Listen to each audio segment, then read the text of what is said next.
Définition. Soit U un vecteur non nul et K un réel non nul. Le produit du vecteur U par le réel K est le vecteur noté KU qui a même direction que le vecteur U,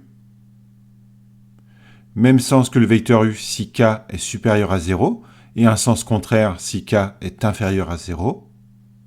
Et enfin, pour longueur, celle du vecteur U multiplié par K si K est supérieur à 0 et multiplié par moins K si K est inférieur à 0. Remarque, ici on multiplie la longueur du vecteur par moins K pour multiplier la longueur du vecteur par un nombre positif. Car si K est négatif, moins K devient positif. Exemple. Donc j'ai ici un vecteur U, je vais construire le vecteur 2U.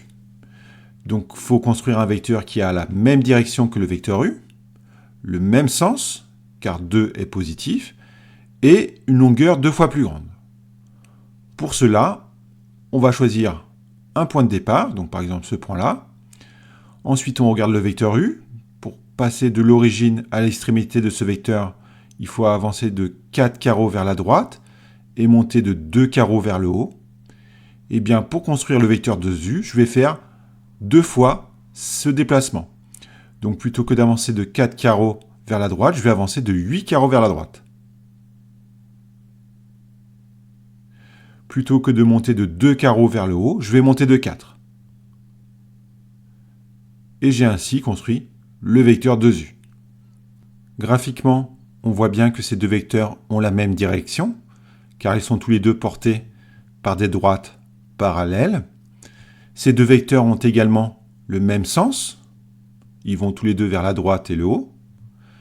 Et enfin, la longueur du vecteur 2U, c'est 2 fois la longueur du vecteur U. Construisons maintenant le vecteur moins 3U. Donc le vecteur moins 3U, c'est un vecteur qui va avoir la même direction que le vecteur U.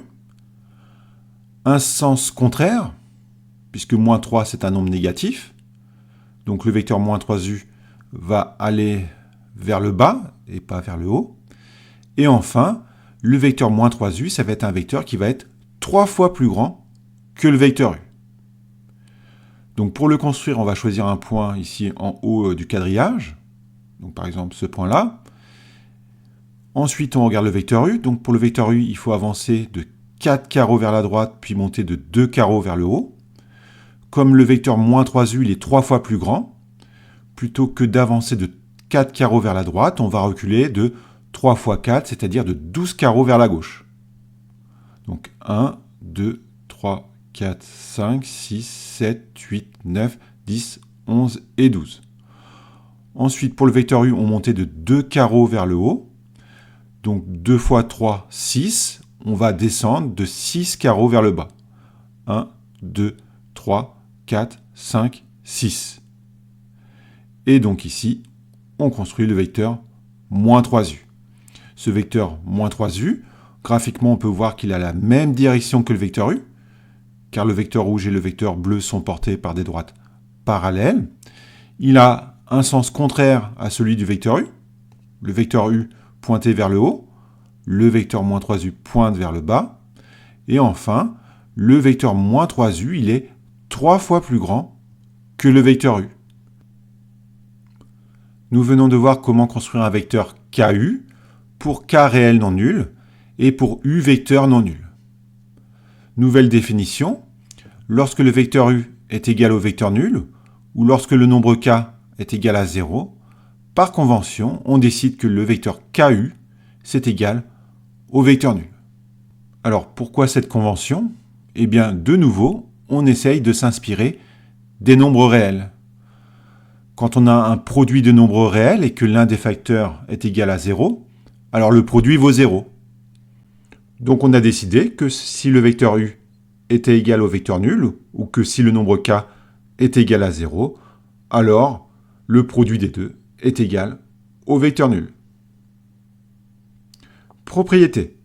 Pour tout vecteur UV et tout réel K, K', on a les égalités suivantes. Première égalité, K fois le vecteur K'U, c'est égal au réel k fois le vecteur u. Deuxième égalité, k plus k' fois le vecteur u, c'est égal à k fois le vecteur u plus k' fois le vecteur u.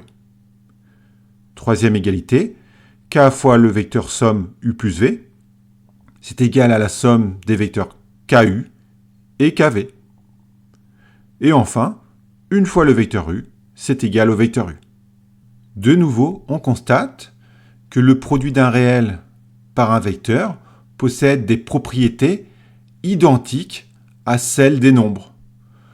Donc si on avait ici 3 nombres réels, on pourrait déplacer les parenthèses comme ceci. Ici, si ça c'était des nombres réels, en fait c'est tout simplement ici la simple distributivité, etc., etc.